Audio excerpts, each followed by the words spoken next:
There were many industries in Lower Canada. With all the new arrivals and births, the population was growing, and people needed all kinds of products.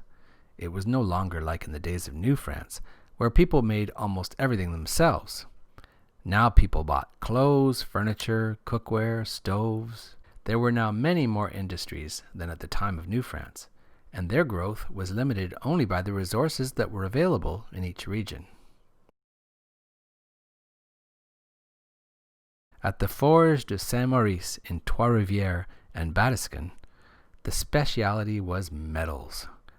These forges manufactured heating stoves, plowshares, and spoons. Nearly 300 workers, most of them French Canadians, worked at these forges. In Montreal, there were several types of industries. The specialty there was leather. There were many tanneries and cobbler shops where hides were turned into shoes and harnesses.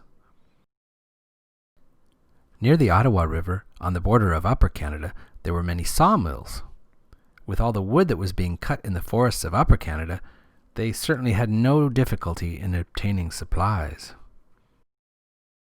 In the Portneuf area, there were flour mills and pottery was manufactured there.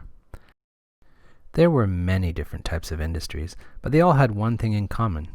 It was basically artisanal work, in which everything was made by hand.